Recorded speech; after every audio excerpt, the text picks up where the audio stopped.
in unison to get rid of the bandits, and therefore counties like Turkana, West Pokot, Baringo, like Kipia and Samburu and Elgeyo Marakwet have witnessed a significant drop in acts of banditry across the region.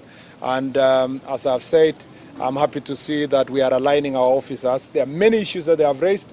Some will be in the policies that we are going to unveil, and the report that is going to be done is going to help us make sure that we deliver properly. I'm glad also that the governor is here and the leadership of the county, because some of the things we are doing it together. Some of them are building police stations, giving licenses and so forth, and we are working together to make sure that our county is properly streamlined and we enjoy a very cordial and good working relationship. Let me say this, something I almost forgot. We will not condone acts of incitement, especially by persons who are looking for votes. Sometimes they call themselves leaders. We're not going to condone incitement, especially when it involves inciting ethnic tension and ethnic fights. We welcome everybody to enjoy their constitutional right to choose the leaders they want to do, but we will not allow anyone to incite people along tribal lines. And I promise you, we will take very stern action against anyone who is going to do so, and we believe that the judiciary will work with us to make sure that the issue is dealt with accordingly. Asanteni sana. And I assume I have been very, very vocal, and there are no questions. Yeah? Then we'll take about 3 questions then. Yes. Let me start with the lady today at least. Yes, thank you. My name is citizenTV. My question is as regards to the rift between the National Police Service Commission as well as the IG's office regarding the sweeping of powers that have been stipulated or written in the draft regulation regarding the police recruitment. Can you clarify this one? Yeah, there has been previous debates around the role of the Commission and the role of the National Police Service itself insofar as recruitment and sometimes payroll issues are concerned. I just want to say that we will always strike a balance in terms of what the Commission can do and what the National Police Service can do. Identification of able men and women to serve in National Police Service require certain level of expertise on the part of those who are doing so, and therefore we cannot wish away the role of the police officers themselves in terms of identification, scrutinizing, and hiring of police officers.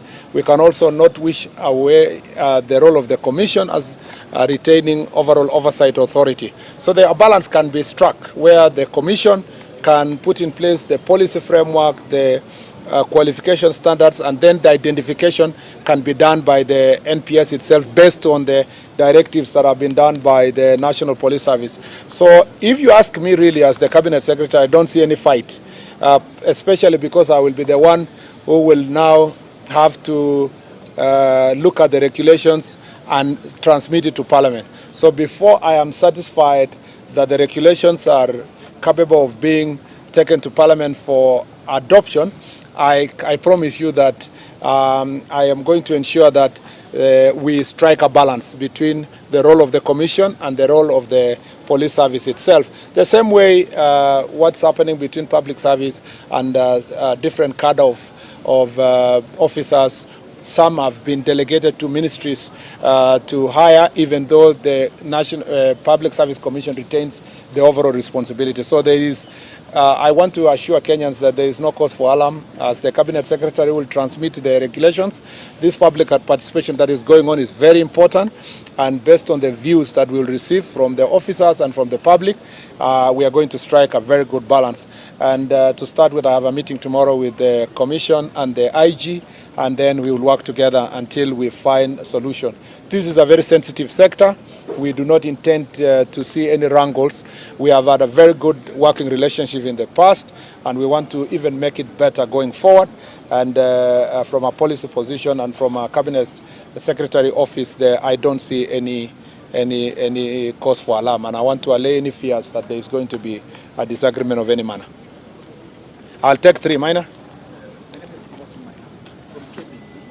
My question is on child, specifically particularly in the game on Sunday, in Zambia. Yeah. There's a concern raised by the local organizing committee chairperson just today. They Yeah. say there's that threat, the security threat of people or supporters forcing their way into the stadium.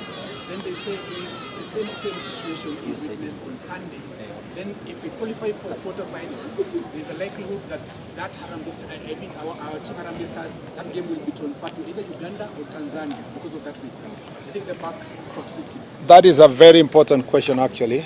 The reason why the Inspector General of Police is not here is because he's holding various meetings now in Nairobi to discuss the question of how to manage security in Kasarani.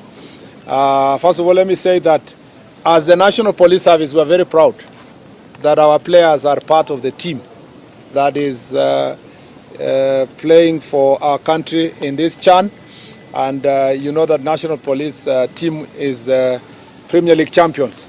So we have direct interest, first of all, as National Police Service on matters football. But second, let me say that I was in Kasarani on Sunday to watch the match. And I don't think, and the coach has also, Benny McCarthy has recognized that without the support of the fans, we would not have done what we did, particularly knowing that over 50 minutes we played with 10 men. So the fans are extremely important for us, extremely important to have the fans. In fact, they call the fans are always called the 12th player. And we do not want to miss the opportunity to have the fans or to play before our own fans.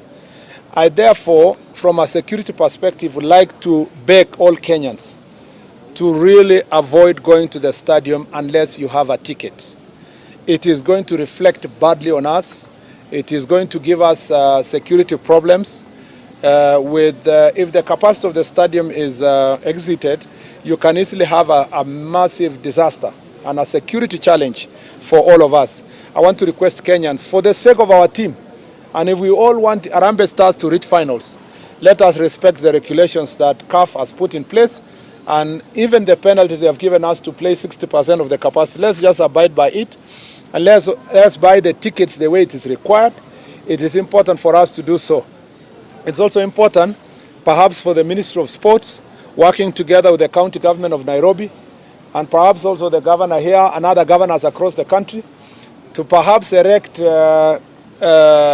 big screens around various parks across the country as our teams progress to quarters, semis, and I believe finals, because there will be demand for festivities that come with fans watching together the match and cheering. It may ease the burden of having many Kenyans wanting to go to the stadium. So I want to request Governor Sakaja to also explore ways, working together with our Minister of Sports, of easing the pressure by creating, erecting big screens for Kenyans to watch the match away from the Kasarani itself. But I really want to request us to abide by the rules and protect our team, protect our security, protect our integrity. Remember, this is just but a curtain raiser. The real deal is 2027, when we host the Africa Cup of Nations. So we don't want to see defiance or to find ways of Kenya being banned from hosting the Africa Cup of Nations 2027 because of incapacity. We have also noted that this thing is positive in nature, because it shows that the government of President Ruto has delivered something that Kenyans have been yearning for over 40 years. The last time we held such a tournament was 1987.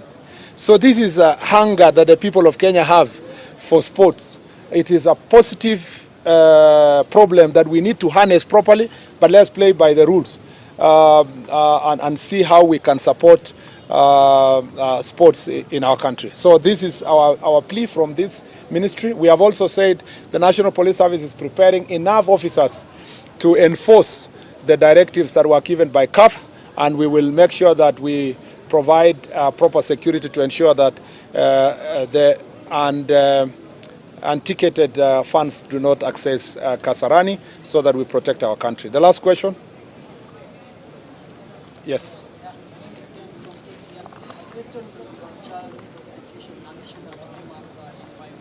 But this is something that is common among all The, yes.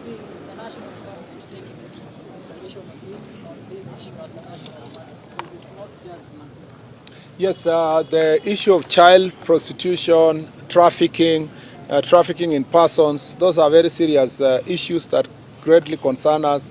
And the National Police Service issued a statement on the steps that we are going to take. But as I said, we are going to strengthen the DCI agency that is going to deal with human trafficking, including for sex and children, trafficking of children, and all cases of defilement, gender-based violence. We want to make sure that we strengthen that department next time we hire our officers. We hire new officers or recruit new officers. The National Police Service is an area that we are going to give greater focus. I also expect that that issue will be raised during the Jukwaa la Usalama, which we are now late, to make sure that these issues are going to be addressed there. Allow me to give the governor 1 minute to say one word. Oh. Yeah. Thank you. It's unusual, but... I know, thank you. Thank you very much. I think for us, we are very happy to have the CS for Interior here with us in Nakuru today, because a lot of the issues that we have been going through, you have really pronounced them very well, showing that you are quite aware of what the issues we are facing here, or the challenges we are facing here, in terms of security, in terms of issues to do with land, in terms of issues to do with drugs and alcohol, gangs, and the fishing at Lake Nakuru, the illegal fishing actually, and also finally on that issue of Mai Mahiu that has been a problem for us as a county. We've put up a committee that's working with our county security team to go up there in Mai Mahiu and in all those other centers that have been mentioned here, and hopefully together we'll be able to come up with a solution so that not only do we stop those who are doing it, but that it doesn't happen in the future. So we look forward to the Jukwaa la Usalama, Waziri, to those discussions there. But as a county, we appreciate and work very closely with the national government in terms of security so that we can make sure we secure